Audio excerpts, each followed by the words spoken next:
오늘은 가나안 전쟁이 끝나다라는 제목으로 하나님 말씀 증거하겠습니다. 이스라엘이 가나안 남부를 무찔렀죠. 그리고 이어서 북부 동맹군까지 다 무찌르고 승리합니다. 마침내 가나안 전쟁이 끝났어요. 그리고 그 가나안 땅은 이스라엘이 차지합니다. 그 기쁨과 감격은 이루 말할 수 없었겠죠.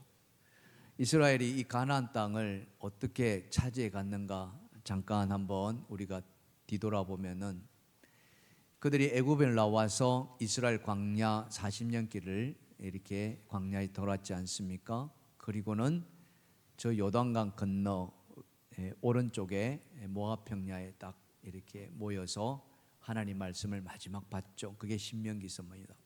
그리고는 그 말씀을 받고 요단강을 건넙니다. 그 요단강을 건넜을 때 제일 첫 번째 맞이한 성이 여리고성, 그죠? 여리고성.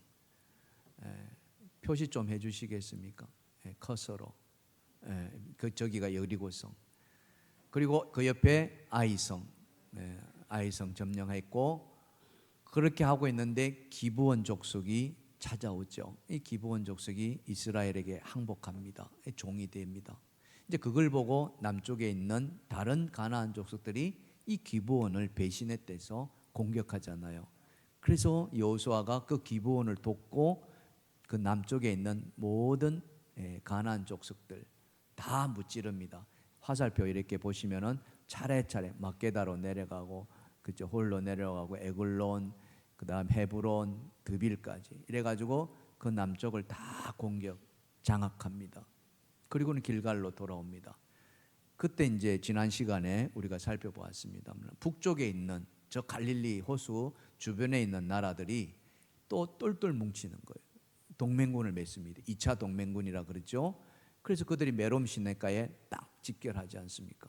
그 수가 모래보다 더 많았더라. 이렇게 수많은 적들이 거기에서 모였죠. 근데 하나님이 이스라엘을 돕지 않습니까? 저는 메롬 시내에 있는 그 북부 동맹군을 또 다 멸하는, 참 엄청난 일이죠. 그래서 남쪽에 있는 가나안, 북쪽에 있는 가나안 다 점령.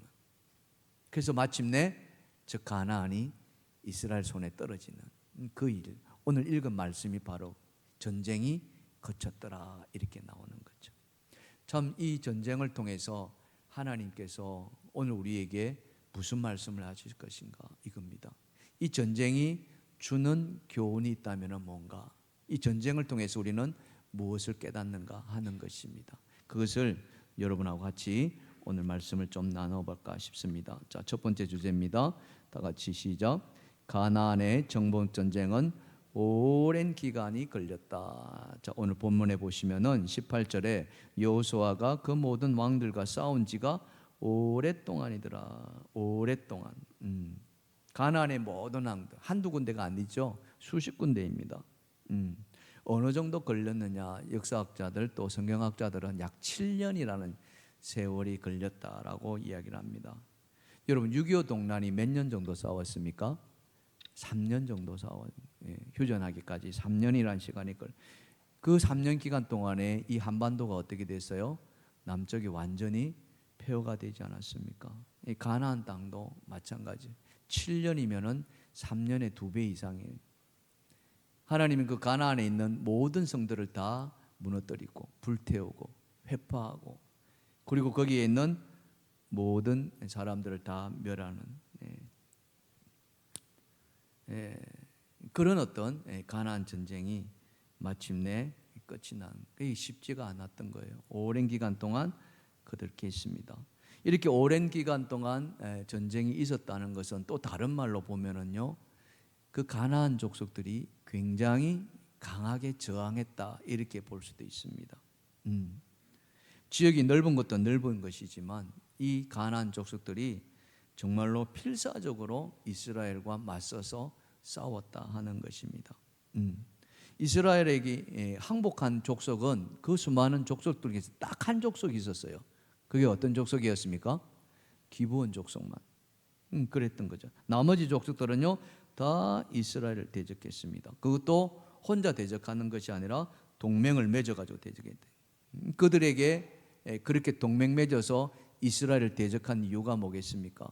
이스라엘 싸워서 이길 수 있다라는 자신감이었던 거죠. 하지만 그들이 간과한 게 하나 있었습니다. 놓친 게 하나 있었죠. 그게 뭡니까? 그들에게 없는 것이 이스라엘에게는 있었죠. 그게 뭡니까? 하나님이셨다는 거예요. 하나님이 이스라엘을 도우셨다는 그 사실, 그겁니다. 여러분, 여리고성이 무너진 거 여러분 아시잖아요. 여리고성은 이중성벽이었다고 했습니다. 철옹성이었다 했습니다. 그것은 사람의 손으로 인위적으로 무너뜨릴 수 있는 성이 아니었습니다. 그렇지만 하나님은 이스라엘을 위해서 그 성을 무너뜨리지 않았습니까? 하나님이 이렇게 가나안에 있는 모든 성들을 회파하고 또 그들을 무찌르는데 도우셨던 이유가 뭐겠습니까? 그것은 바로 그 가나안이 우상의 소굴이었다는 사실, 우상천지였다는 겁니다. 그래서 하나님을 대적하는 자들이었어요. 그곳에 하나님은 그 우상을 다 몰아내고 거기에 하나님의 통치가 이루어지는 하나님 나라를 세우고 싶으셨던 거예요. 하지만 지난 시간에도 살펴보았습니다마는 여러분, 하나님의 역사가 강한 곳에 대적하는 세력도 강하게 뭉친다는 거 우리가 보았지 않습니까? 예수님을 한번 생각해 보십시오. 여러분, 예수님이 오셔가지고 무슨 일을 하셨습니까? 가장 많이 하셨던 일 중에 하나가 병자 고치는 일이었습니다. 그 병도 그냥 병이 아니라 정말 불치병들, 중풍병이라든지 또 이 나환자병을 우리가 흔히 옛날 말로 문둥병, 고칠 수 없는, 쌀이 썩어들어가고 문드러져 가고 끊어져 나가는 그런 것들, 눈 못 뜬 자 눈 뜨게 만드시고 손 마른 자 손 들게 하시고, 더군다나 가장 불행한 중에 하나가 귀신 들린 자. 여러분, 옛날에 보면은 이 동네마다 한 사람씩 이렇게 정신 나간 사람도 있었지 않습니까? 그 사람이 그 집안을 보면은 우환이 그칠지 않잖아요. 언제 그 사람이 발작을 일으킬지 모르니까 늘 마음에 근심이 있는데 그 귀신 들린 사람에게서 예수님이 다 쫓아내시지 않았어요. 그러니 얼마나 감사합니까?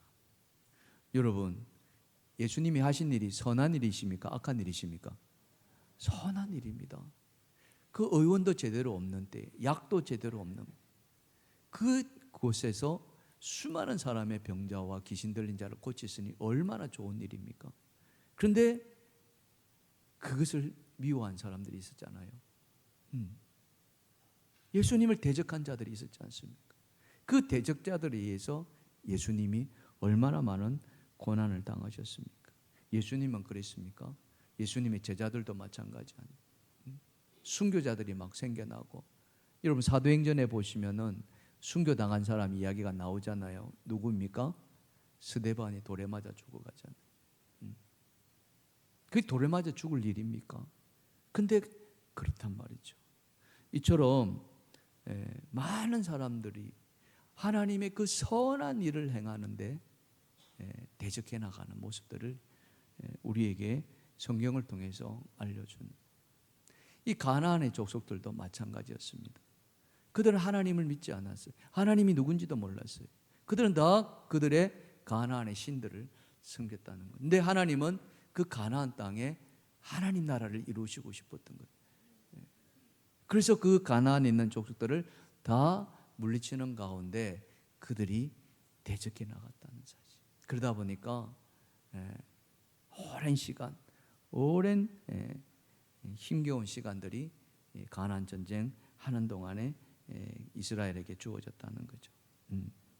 사랑하는 성도 여러분, 믿음의 선한 싸움은, 저를 따라 한번 해보실까요? 믿음의 선한 싸움은 하루아침에 끝나지 않는다. 그거 우리가 알아야 됩니다. 옛날에 2차 대전이 끝날 때 히로시마에 막 원자 폭탄 하나 뜨니까 항복한 이런 일은 없다는 거예요. 믿음의 싸움은 그렇지 않다는 거예요. 끊임없이 계속해서 반복하고 일어나고 있다. 그러니 우리가 늘 깨어서 주님의 손을 붙드시며 말씀과 함께 나아가야 될 줄 믿습니다. 이것이 가나안 전쟁이 우리에게 보여주는 첫 번째 교훈인 것이고요. 두 번째 교훈은 자, 따라합시다. 시작. 하나님이 대적들을 완악하게 하신 것에 참 의미를 깨달아야 합니다. 조금 전 살펴보았듯이 가나안 정복 전쟁은 7년이라는 긴 시간이 걸렸다고 했습니다. 이 기간 동안 이스라엘은 가나안의 거의 모든 족속을 거의 다 멸했습니다. 그 멸망한 데에는 하나님이 그들의 마음을 완악하게 하셨다. 오늘 본문에 보니까 그런 이야기가 있어요. 자, 이 말씀을 좀 우리가 살펴보십시다. 11장 20절인데요. 그들의 마음이 완악하여 이스라엘을 대적하여 싸우러 온 것은 여호와께서 그리하게 하신 것이라. 그들을 진멸하여 바치게 하여 은혜를 잊지 못하게 하시고 여호와께서 모세에게 명령하신 대로 그들을 멸하려 하심이었더라. 자, 여기 보시면은 그들의 마음, 즉 가나안의 족속들의 마음을 완악하게 하신 것이 여호와께서 하신 것이다. 이렇게 이제 해석을 이렇게 겉만 보면은 하실 수가 있습니다.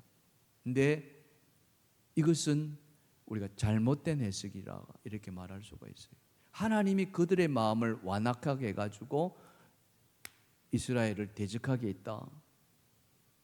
여러분, 하나님을 어떤 하나님으로 여러분 알고 계십니까? 하나님은 어떤 분이십니까? 선하신 분이십니다. 아멘. 하나님은 선하신 분이에요. 그럼 그 선하신 분이 우리의 마음을, 사람들의 마음을 완악하게 하실 것인가요? 여러분 그렇게 생각하시나요? 그렇지 않습니다. 오늘 이 말씀은 결론은 그들의 마음이 완악하여 여호와께서 그렇게 하신 것이라고 이야기하는데 그 이면의 뜻은 그런 의미가 아니에요. 그걸 우리가 살펴보아야 되는데 뭐냐 하면은 이 완악하다는 마음은 이 뜻은 마음이 단단해진다는 거예요. 굳은 결심을 갖는다는 게 아니라 마음이 딱딱해진다는 거예요. 돌멩이처럼 굳어진다는 그런 이야기죠. 그러니 그 안에는 다른 말이 들어가지 않는다는 거예요. 쉽게 말해서 자기 생각에 꽉 사로잡히게 만들, 자기 주장이 무조건 100% 옳다라고만 하는, 그게 완악하다는 말이에요. 고집불통의 사람. 지금 우리 주변에 일어나고 있는 이 극우주의자들 이야기들이 많이 등장합니다. 극우. 예전에는 그런 말 잘 안 썼는데 그냥 보수라는 말만 썼는데 극우라는 말. 여러분 극우가 어디서 시작되었습니까? 2차 대전 때 여러분 나치 독일 아시잖아요. 홀로코스트. 이 나치 독일들이 이 유대인들을 학살해 나갑니다. 무려 얼마를 학살합니까? 600만 명을 2차 대전 동안 사람들을 선동해가지고 독일 안에 있는 독일 국민이었습니다. 그런데 유태인이라는 이유 하나만으로 독일 국민이었지만 그들을 다 청소해버렸습니다. 그리고 유럽에 있는 유태인까지도 여러분 잘 아시는 아우슈비츠 수용소가 바로 유태인을 처형하는 그런 수용소 아니었습니까? 이게 극우주의자들. 근데 그와 같은 극우 현상들이 오늘날에도 나타난다. 극우는 바람직하지가 않습니다. 극좌도 마찬가지입니다. 한쪽에 치우친다는 것은 대단히 위험하다는 거예요. 왜? 다른 생각이 들어갈 수가 없기 때문에. 자기들만 옳다라고 생각하기 때문에. 그렇기 때문에 거기에는 반드시 어려움이 따르게 됩니다. 분열이 따르고 다행히 따르는 겁니다. 가나안 족속들의 그들 마음은 하나님께서 완악하게 하신 것이 아니라 여러분 인간의 마음 속에는 완악함이 있을까요? 없을까요? 원래부터 인간은 완악함이 있습니다. 왜? 처음 인간 아담과 하와의 범죄로 말미암아 우리 안에는 전부 다 죄가 있습니다. 그래서 로마서에 보면은 모든 사람이 죄를 범하였음에 하나님의 영광에 이르지 못한다. 우리 안에는 그와 같은 죄성들이 다 있습니다. 하지만 하나님의 은혜로 말미암아 그 완악함이 붙들림을 당합니다. 여러분, 은혜 받은 사람들은 잘 한번 보세요. 은혜 받은 사람들은 완악한 말을 합니까? 하지 않습니다. 은혜 받은 사람들은요, 은혜의 물결 속에 살아갑니다. 왜 그렇습니까?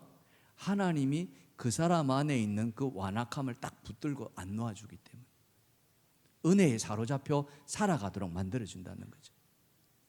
그런데 이 은혜가 식어버린다거나 은혜가 떨어져 버린다거나 성령이 소멸해 버린다면 하나님은 그 붙들었던 완악함을 놓아버려요. 하나님이 그 사람을 붙들고 있는 손을 놓아버립니다. 여러분, 로마서에 보시면은 1장 24절에 이런 말씀이 있어요. 자, 한번 읽읍시다. 시작. 그러므로 하나님께서 그들을 마음의 정욕대로 더러움에 내버려 두사 그들의 몸을 서로 욕되게 하였으니, 여기 보시면은 하나님이 그들의 정욕대로, 그러니까 자기 정욕, 자기 욕망 아닙니까? 그죠? 그 욕망에 사로잡힌 자들을 어떻게 한다고요? 내버려 두신다는 거예요. 그거예요. 근데 욕망에 사로잡힌 자가 하나님의 은혜 속에 있으면 그 욕망이 나타나요, 안 나타나요? 나타나지 않는다. 왜? 하나님의 은혜로 그걸 욕망을 딱 눌러버리기 때문에 딴 길로 가지 못하는. 여러분, 누가복음에 보면은 탕자 이야기 나오잖아요. 하나님이 진짜 그 어린 아들, 둘째 아들을 붙들고 계셨다면은 그 탕자가 집을 나갈까요, 안 나갈까요? 안 나갑니다. 근데 그 둘째 아들이 그 욕망에 사로잡히니까 하나님이 그 손을 놓아버린 거예요. 그리고 그는 제 길로 가버립니다. 이사야에서는 그걸 뭐라고 이야기합니까? 우리는 다 양 같아서 각기 제 길로 갔거늘. 이것은 뭡니까? 하나님이 그들을 붙들고 있는, 우리의 죄성을 붙들고 있는, 그 완악함을 붙들고 있는 것들을 하나님이 놓아버리는 거예요. 이 가나안 족속들이 바로 그랬다는 거죠. 이 가나안 족속들도 똑같이 그들 안에 죄성이 있습니다. 이들이 은혜 받았다면은, 하나님을 섬기겠다고 한다면은 누구와 같이 만들었을까요? 기브온 족속 같이 만들었을 거라고. 살려달라고, 하나님 구원시켜달라고. 근데 나머지 족속들은 다 어땠습니까? 그들은 자기 정욕대로. 그래 하나님이 그들을 정욕대로 내버려 두었다. 이 완악함이라는 것이 하나님께서 그대로 그들을 완악하게 하셨다는 것이 그들의 마음이 없던 완악함을 만들어 놓은 것이 아니라 원래부터 있는 완악함. 오늘 저도 마찬가지고 이 자리에 계신 여러분도 마찬가지입니다. 우리 안엔 다 완악한 죄가 있습니다. 그렇지만 은혜 속에 있으신 분들은 그 완악함을 하나님께서 붙들어 주시는 줄 믿습니다. 여러분, 그렇게 살아가시길 바랍니다. 근데 그게 안 되는 사람들은 그 완악함을 잘 알면 그 사람은 하나님께서 어떻게 할 수가 없다는 거예요. 사랑하는 성도 여러분, 오늘 우리가 이 땅에 와서 하나님을 믿는 이유가 뭐겠습니까?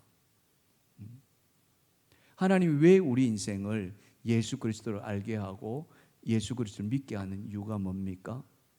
우리가 살아가는 인생의 목적이 무엇입니까? 성경은 우리에게 그 답을 이렇게 이야기합니다. 자, 고린도전서 10장 31절입니다. 다 같이 시작. 그런즉 너희가 먹든지 마시든지 무엇을 하든지 다 하나님의 영광을 위하여 하라. 아멘. 하나님의 영광, 이게 인생의 목적입니다. 이 영광을 위해서 살아가는 자들은 하나님의 붙들림을 받습니다. 그런데 자기의 정욕, 내가 나서야 되고 내가 해야 되고 내 의가 드러나야 되고 이러면은 하나님이 그 영광이 아니라 자기의 의가 되는 거죠. 자기 영광이 되는 겁니다. 그래서 각자 자기의 길로 간다는 거죠.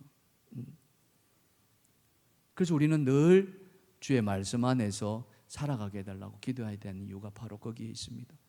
하나님 말씀은 우리로 하여금 뭐라고 이야기합니까? 내 발의 등불이요 내 길의 빛이라고 이야기하는 거거든요. 어둠 길에 가지 않게끔 말씀은 늘 우리에게 빛을 비춰주게 한다. 근데 우리가 그런 하나님의 은혜를 저버리고 내 생각대로 간다면은 하나님은 우리를 그냥 그 길로 가게 만든다는 거죠.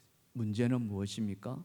문제는 내가 그 길로 가고 있다는 것을 내가 깨닫지 못한다는, 그게 문제예요. 여러분 마태복음에 보시면 예수님께서 산상수훈에서 뭐라고 말씀하느냐, 두 가지 길을 이야기합니다. 7장 13절과 14절인데요. 자 보십시다. 시작. 좁은 문으로 들어가라. 멸망으로 인도하는 문은 크고 그 길이 넓어 거리로 들어가는 자가 많고, 생명으로 인도하는 문은 좁고 길이 협착하여 찾는 자가 적음이라. 멸망으로 인도하는 문, 생명의 문을 딱 감춰 놓고요, 안 보인다고 생각하고 사람들이 길을 택하라면은 크고 넓은 길을 택하겠습니까? 좁고 협착한 길을 택하겠습니까? 크고 넓은 길을 찾아가지 않습니까? 그게 좋은 길이라고 생각하거든. 그게 편한 길이라고 생각하고 그게 안락한 길이라고 사람들은 알고 있습니다. 그래서 그 길만을 쫓아가는 거예요. 근데 그 길이 예수님은 뭐라고 이야기합니까? 멸망으로 인도하는 길이다. 하나님의 뜻을 저버리고 자기의 정욕대로 가고자 하는 길, 내 생각대로 가고자 하는 길, 그것은 곧 멸망으로 인도하는. 이 가나안 족속들이 지금 그랬다는 거예요. 이스라엘 저 족속들 우리 뭉치면은 저들 그냥 다 없앨 수 있어, 이렇게 생각한 거예요. 그래서 그 북부 동맹국들은 그 메롬 시내가에서 해안의 모래보다 더 많게 모였다고 하지 않았습니까? 수많은 마을과 병거들이 그 안에 집중했다는 거예요. 왜? 저 이스라엘 우리가 힘 합치면 그냥 끝내버린다. 하나님을 몰라서 그랬다는 거죠. 하나님이 어떤 분인가를 그들은, 근데 기브온은 하나님이 어떤 분인가를 저들은 알았다는 거예요. 여리고성의 기생 라합도 하나님이 어떤 분인가를 알았기 때문에, 그래서 그들은 좁고 협착한 그 생명의 군으로 들어갔다는 사실이죠. 여러분 사울왕 아시지 않습니까? 이스라엘의 초대 왕입니다. 왕이 없던 시대에 왕을 세워달라 했을 때 처음 왕, 얼마나 좋습니까? 얼마나 큰 영광입니까? 이 사울왕이 성경에 보면은 처음 기름 부음 받았을 때 하나님의 영이 그 안에 들어갔다라고 이야기를 해요. 그래서 그는 그 이스라엘 왕으로서 막 싸워서 블레셋과의 싸움에서 승리하고 막 그랬습니다. 그런데 그 안에 뭐가 찾아옵니까? 열등감이 찾아와요. 그 열등감이 누구에 대한 열등감이었습니까? 다윗. 그 다윗이 누군가요? 자기 사위예요. 그 열등감도 다른 게 아닙니다. 다윗이 나가서 블레셋과 싸워서 이기고 돌아올 때 백성들이, 그 여인들이 찬송하는 소리였습니다. 그게 뭐였습니까? 사울은 천천히요 다윗은 만만히로다. 이 말 한마디에 사울이 뒤집어진 거예요. 그 열등감에 사로잡혀가지고 다윗에 대한 시기심, 그 결과가 뭐였습니까? 모든 걸 내팽개칩니다. 정사를 다 내팽개쳐요. 그리고 뭐합니까? 다윗 죽이는 데만 올인한다는 거예요. 다윗이 광야로 도망가면 광야를 쫓아가고, 수풀에 숨으면 수풀로 쫓아가고, 동굴에 숨으면 동굴로 쫓아가고, 다윗이 있다는 소식만 들으면 그걸 쫓아가서 다윗을 죽이려고 했다. 뭘 말합니까? 그 안에 완악함이라는 거죠. 결국 그는 어떻게 됩니까? 결국 블레셋과의 전투에서 스스로가 자기 목숨을 끊는 그 마지막 비참한 최후를 맞지 않습니까? 사랑하는 성도 여러분, 믿음 생활하는 동안에 우리가 놓쳐서는 안 될 일이 있습니다. 그게 무엇입니까? 그것은 다른 것이 아니라 하나님의 손을 붙드는 것인지. 아멘. 늘 주님의 손을 붙드시길 바랍니다. 하나님 우리가 붙들고자 할 때 하나님도 우리를 붙들어 주십니다. 근데 우리가 하나님의 손을 놓아버리면은 딴 생각, 딴 길로 가는 순간 하나님도 어찌할 줄 모르는.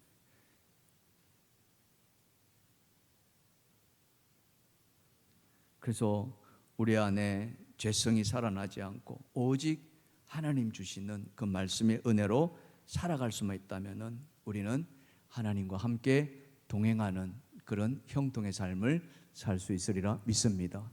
오늘 가나안 전쟁의 결과가 그것을 말해주고 있다. 그들이 망할 수밖에 없었던 것은 그들이 빨리 깨우쳐야 되는데 깨우치지 못하고 자기의 완악함대로 하나님이 내버리는 결과였다 하는 것이죠. 자, 마지막 교훈은 이것입니다. 세 번째, 시작. 하나님은 자신이 하신 약속을 반드시 이루신다. 예. 가나안의 전쟁이 그침으로 이 가나안 땅이 이스라엘의 손에 들어갑니다.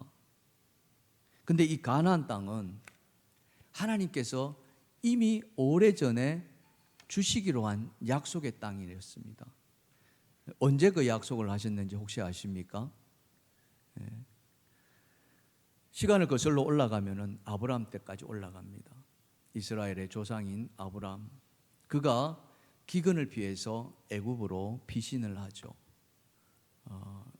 그리고 다시 애굽에서 돌아옵니다. 그때 하나님의 은혜로 이 아브라함에게 큰 부를 안겨다 주십니다.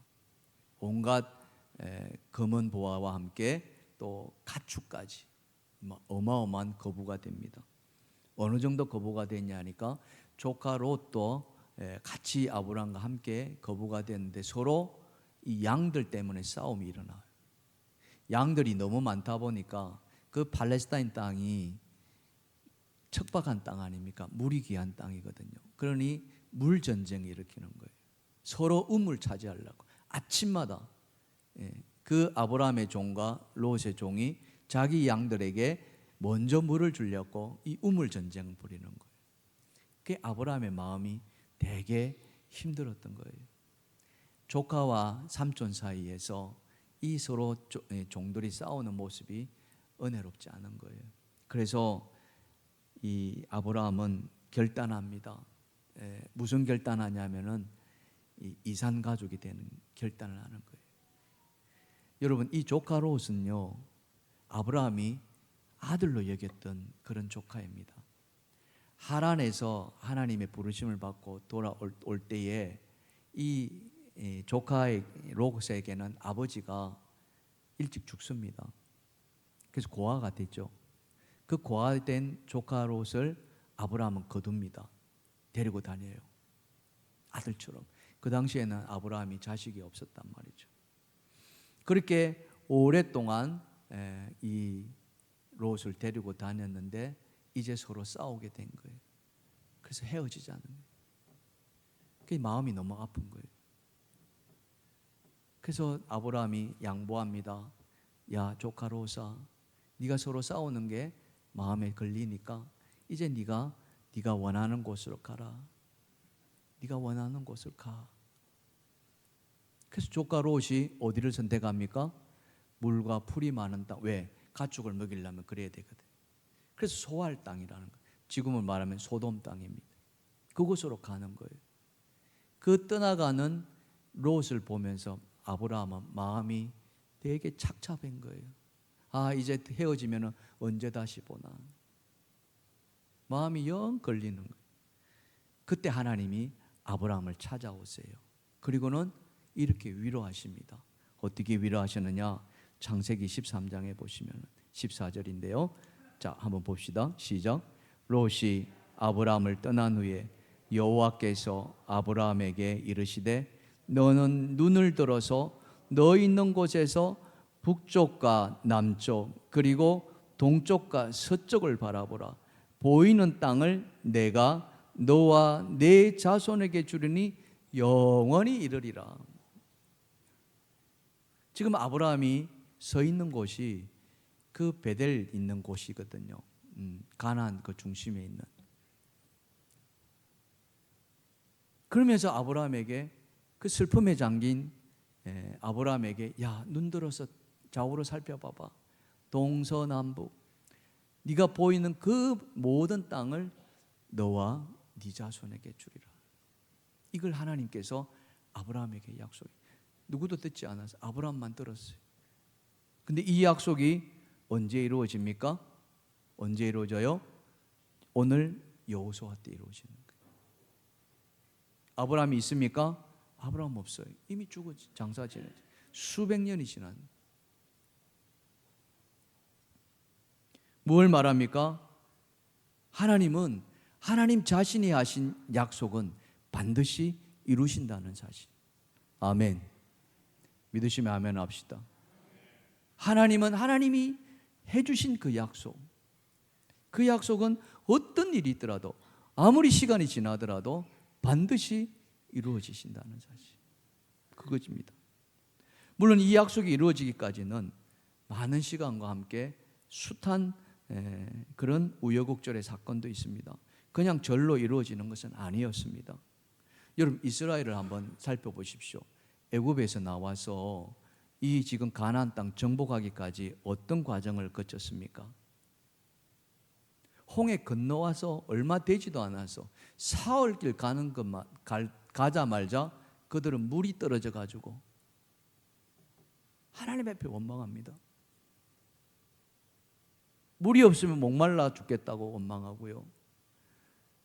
먹을 양식이 떨어지면 배고파 죽겠다고 원망하고, 어디 우리가 죽을 데가 없어가지고 이 광야에 이끌어내서 여기서 죽게 만드느냐고 하나님을 원망했지 않았습니까? 심지어는 시내산 밑에 왔을 때 하나님이 율법 주실 때거든요. 십계명 주실 때. 그때 모세가 시내산에서 내려오지 않자 그들이 어떤 짓을 했습니까? 광야에 이끌어내서 여기서 죽게 만드는 그 금송아지를 만들어가지고 이게 우리를 이끄시는 하나님이다. 아론이 그 짓을 했단 말이에요. 그리고는 그 사람들을 불러다 놓고 그 송아지 주변을 빙글빙글 돌면서 축제를 벌였던. 그걸 생각한다면은 하나님은 이 이스라엘을 버리셔야 됐어요.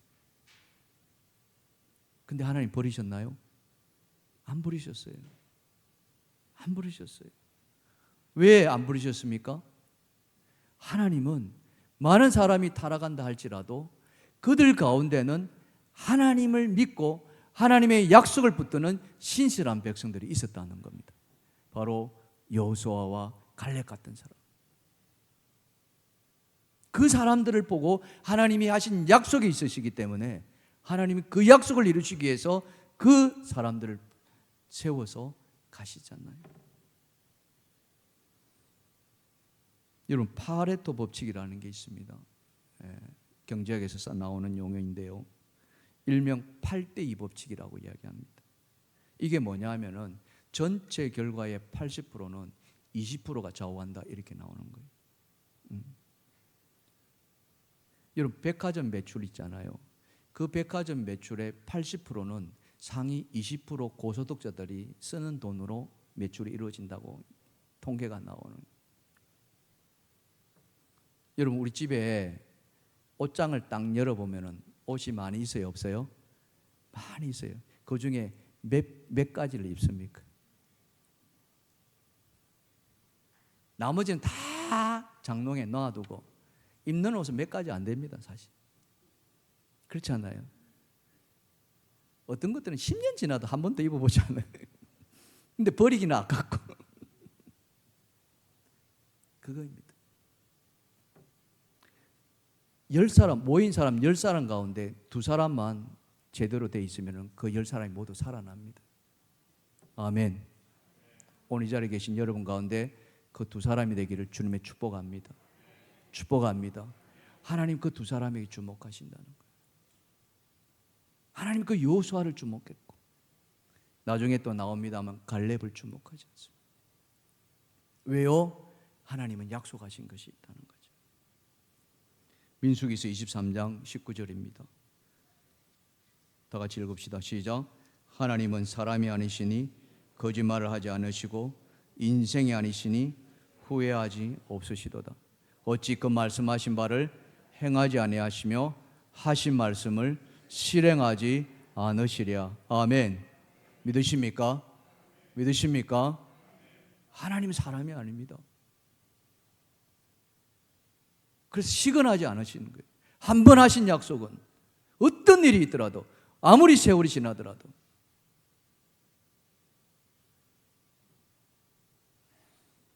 그래서 주님께서도 말씀하세요.